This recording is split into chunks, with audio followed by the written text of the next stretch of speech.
Olá pessoal, tudo bem com vocês? Eu espero que vocês estejam bem e se cuidando. Nessa nossa primeira aula online, nós vamos conversar sobre o sistema nervoso periférico. Nas últimas aulas nós viemos conversando sobre o sistema nervoso, vimos o que era os neurônios, que são as estruturas funcionais do sistema nervoso, ou seja, são as células do nosso sistema nervoso. Vimos como eles se comunicam, que são pelas sinapses, e na última aula a gente conversou sobre o sistema nervoso central, que ele é como se fosse o nosso CPU. Ele é composto pelo encéfalo e pela medula espinhal. E o outro componente do sistema nervoso é o sistema nervoso periférico, e é sobre ele que nós vamos conversar nesta aula. O sistema nervoso periférico é composto pelos nervos e pelos gânglios. Nessa imagem, vocês conseguem visualizar os nervos com ramificações mais extensas e os gânglios próximos à medula espinhal. Mas nós vamos ver nessa aula que eles não estão somente ali próximos da medula. Nas últimas aulas, se vocês lembrarem, nós conversamos que os nervos são aglomerados de axônio, enquanto os gânglios são o conjunto de corpos celulares dos neurônios. Mas então, professora, qual que é a função do sistema nervoso periférico? Já que o sistema nervoso central é quem comanda o nosso corpo. Bom, o sistema nervoso periférico, ele vai ter a função de conectar o sistema nervoso central às outras regiões do nosso corpo, como os nossos órgãos, por exemplo. Ele vai fazer o transporte de informação. Mas que transporte de informação é esse? Quando ocorre um estímulo, por exemplo, de um órgão ou um estímulo externo, é o sistema nervoso periférico que vai levar essa informação, esse estímulo para o sistema nervoso central. Lá no sistema nervoso central vai ocorrer a integração, ou seja, o processo dessa informação, e ele vai gerar uma resposta. E essa resposta também vai ser conduzida novamente para o órgão pelo sistema nervoso periférico. Então vamos pensar naquele exemplo que a professora sempre dá. De repente começa a chover, começa a ventar, e a gente está sem blusa, e a gente começa a sentir frio. E o que vai acontecer? De repente a gente percebe que a gente começa a tremer, a gente começa a se contrair. E aí, por quê? Quando chega um estímulo de frio, esse estímulo ele é conduzido pelo sistema nervoso periférico até o sistema nervoso central. Chegando no sistema nervoso central, essa informação ela vai ser integrada, ou seja, o sistema nervoso central vai entender esse estímulo e gerar uma resposta. E essa resposta ela tem que voltar até o restante do nosso corpo. E ela volta também pelo sistema nervoso periférico. Então é aí essa resposta que a gente começa a tremer, começa a se contrair, porque chegou um estímulo, esse estímulo ele vai ter que passar pelo sistema nervoso periférico, e o sistema nervoso periférico ele leva essa informação até o sistema nervoso central. Chegou lá, o sistema nervoso central entendeu o que está acontecendo e gerou uma resposta. Essa resposta ela vai ter que ser conduzida de volta, e ela vai ser conduzida pelo sistema nervoso periférico, gerando então as contrações e os tremores ocasionados pelo frio. Como tudo que estudamos até agora, o sistema nervoso periférico também é dividido. Ele é dividido em sistema autônomo e sistema somático motor. O sistema autônomo ele vai ser responsável pelas ações involuntárias, ou seja, aquelas ações que a gente não pensa para realizar, como a digestão, batimentos cardíacos e a liberação e produção de hormônios. Por isso, ele está relacionado com o controle do músculo liso, que é um músculo presente nos nossos órgãos, nas nossas cavidades e também nos nossos vasos sanguíneos. Controla o músculo cardíaco, que é o músculo do coração, e as nossas glândulas, que são as responsáveis por produzir e liberar os hormônios para o controle da nossa homeostase. Já o sistema somático motor, ele vai ser responsável pelas aquelas ações voluntárias, que são aquelas ações que nós pensamos para realizar, como nos locomover, correr, e por isso que ele está relacionado com o controle restrito do músculo esquelético. Então, quando a gente pensa em sistema somático motor, lembramos logo do músculo esquelético. E o músculo esquelético é aquele que está agrupado dos nossos ossos e que nos permite nos movimentar e que dá estrutura para o nosso organismo. Então, nós vamos começar a explicação pelo sistema nervoso autônomo. O sistema autônomo, como o nome já diz, ele trabalha para si mesmo, ele controla a si mesmo. Mas nós vamos entender e ver que ele não vai trabalhar sozinho, ele vai ter ajuda de alguns outros componentes para ajudar no seu funcionamento e na sua efetividade.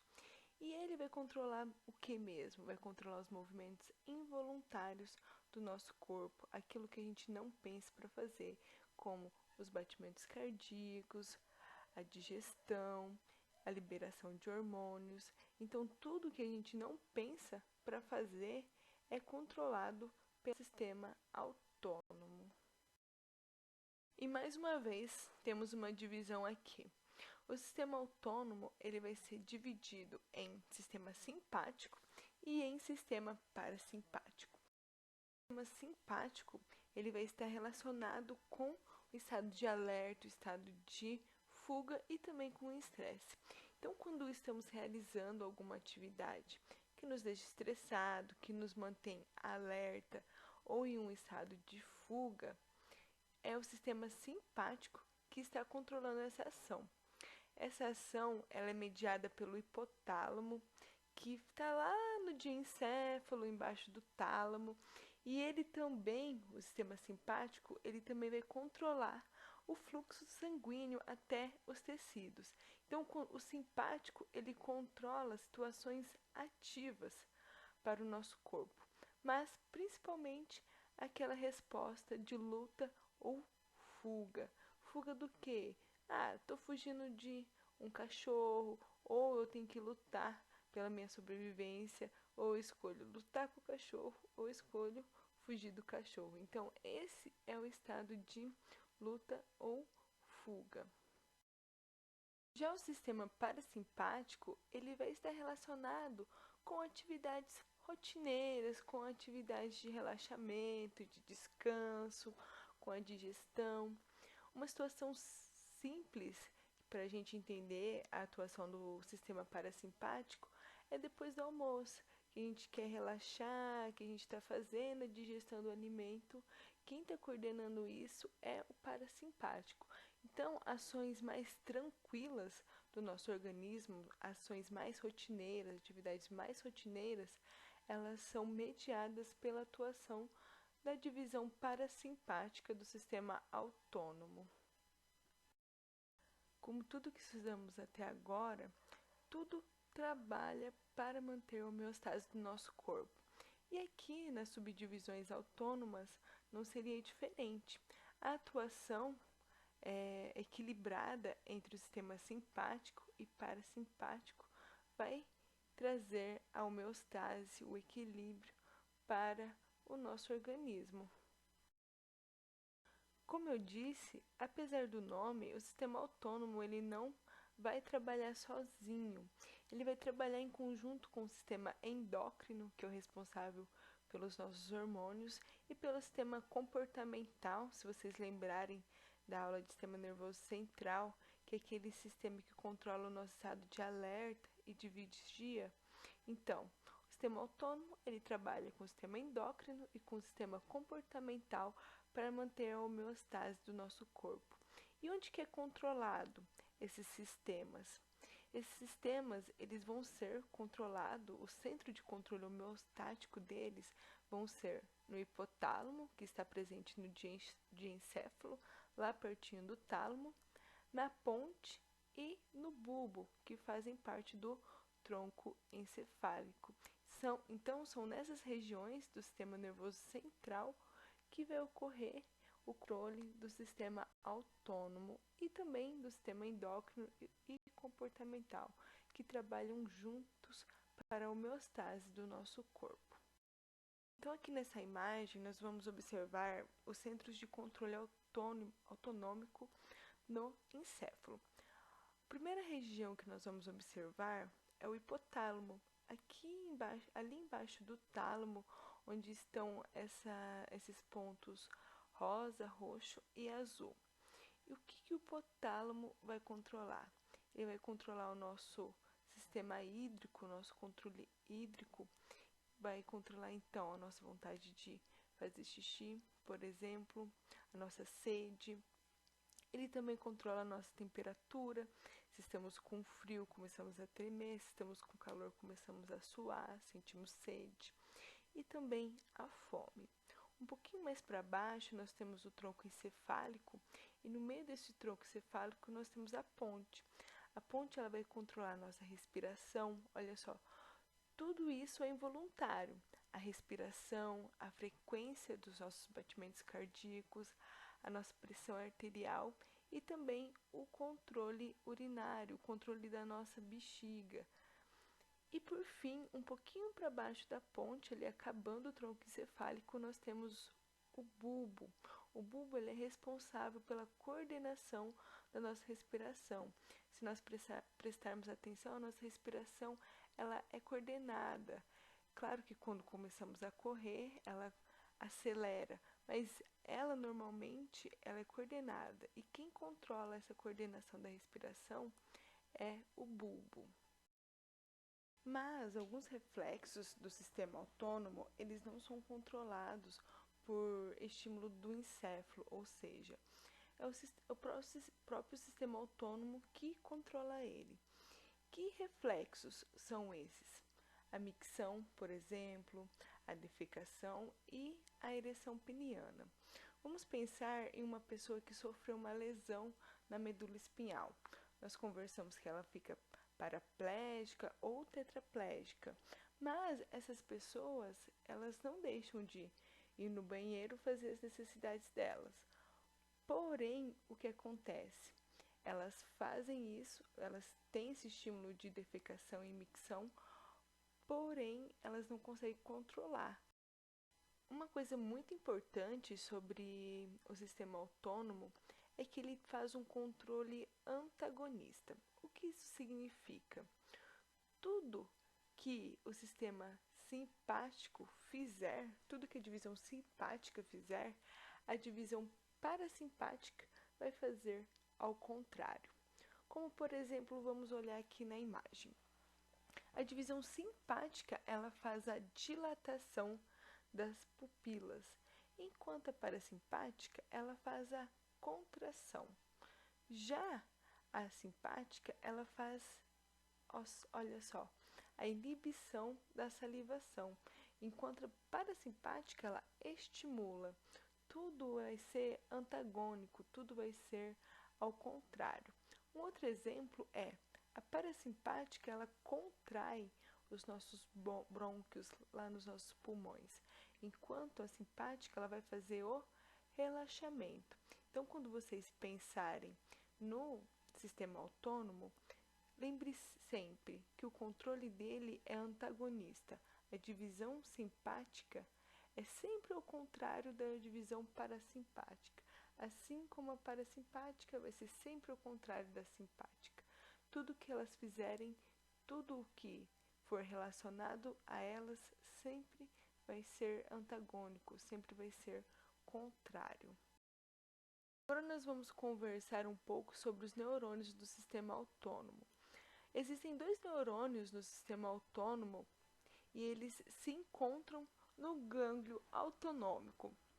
O primeiro que nós vamos observar, nós podemos observar ali na imagem também, é o neurônio pré-ganglionar. Quando nós olhamos na imagem, nós vemos que o corpo celular deste neurônio ele está dentro do sistema nervoso central e que ele vai estender o seu axônio até o gânglio, tendo o seu terminal do axônio dentro do gânglio autonômico, que é ali pelo terminal por onde vai ser liberado os neurotransmissores. Esses neurotransmissores, eles vão de encontro ao neurônio pós-ganglionar. Vamos lembrar que os neurônios, eles não se tocam, eles só mandam a informação um para o outro, e que essa informação é principalmente um neurotransmissor. Então, o neurônio pré-ganglionar, ele vai mandar a informação para o neurônio pós-ganglionar. O neurônio pós-ganglionar, ele vai ter o seu corpo celular dentro do gânglio, ele vai estender o seu axônio até o tecido-alvo correspondente àquela informação que veio lá do neurônio pré-ganglionar. E o gânglio, qual que vai ser a definição do gânglio? O gânglio ele vai ser o ponto de encontro, ele vai ser o point entre o neurônio pré-ganglionar e o neurônio pós-ganglionar. Vai ser ali que esses dois neurônios eles vão se encontrar para trocar as informações. Então vamos pensar. Vamos olhar essa imagem. O tecido-alvo, ele manda um estímulo pelo neurônio pós-ganglionar, e esse neurônio pós-ganglionar vai mandar a informação para o sistema nervoso central através do neurônio pré-ganglionar. O contrário é verdade também. O neurônio pré-ganglionar ele vai receber essa resposta do sistema nervoso central e mandá-la para o tecido-alvo através do neurônio pós-ganglionar. Então é só a gente lembrar do neurônio pré-sináptico e do neurônio pós-sináptico. Vai ser o mesmo sentido. A informação vai entrar pelos dendritos e sair pelo terminal do axônio. E onde esses neurônios eles vão se encontrar para trocar informação? Onde vai ser o ponto de encontro? No gânglio autonômico. Vai ser ali que eles vão trocar essa informação, que vai ou levar para o sistema nervoso central ou trazer uma resposta do sistema nervoso central até o tecido-alvo, até o órgão-alvo correspondente a essa informação. Já que estamos falando de gânglios, o que é mesmo gânglio que a gente falou lá no comecinho da aula? Os gânglios, eles são agrupamentos de corpos celulares fora do sistema nervoso central, ou seja, no sistema nervoso periférico. E esses gânglios, eles podem estar pertinho ali da medula espinhal, mas também eles podem aparecer como dilatações ao longo do nosso nervo. Os gânglios, eles apresentam uma característica que é denominada divergência. O que significa essa divergência? Significa que o neurônio pré-sináptico, ou seja, o neurônio pré-ganglionar, ele se ramifica para se comunicar com vários neurônios pós-sinápticos, ou seja, vários neurônios pós-ganglionares. Então, ele se diverge, ele se divide para fazer comunicação com vários neurônios pós-sinápticos. E por que isso é bom? Por quê? Porque um único sinal do sistema nervoso central pode afetar um grande número de células simultaneamente. Isso é bom porque, por exemplo, os batimentos cardíacos, eu tenho que estimular todo o músculo do coração naquele instante para fazer o batimento cardíaco, para bater e para relaxar. Eu não posso só estimular uma ou outra fibra cardíaca. Então, ele se diverge, ele se divide, consegue conectar com vários neurônios, e aí esses vários neurônios também vão se comunicar com uma região grande dos nossos órgãos, para que ela funcione por inteiro. Para terminar nossa aula de hoje e a nossa conversa sobre os gânglios, eu termino dizendo que eles atuam como mini centros de integração. Por quê? Porque eles levam a mensagem dos órgãos para o sistema nervoso central através dos neurônios sensoriais, e eles devolvem a resposta do sistema nervoso central para os órgãos através dos neurônios motores. E então, por que ele é um minicentro? Porque é no gânglio que o neurônio pós e o neurônio pré-ganglionar trocam as informações para manter a manutenção do nosso funcionamento corporal. Por enquanto terminamos a nossa conversa sobre o sistema autônomo. Na aula seguinte vamos continuar vendo algumas características sobre esse sistema. Bons estudos a todos!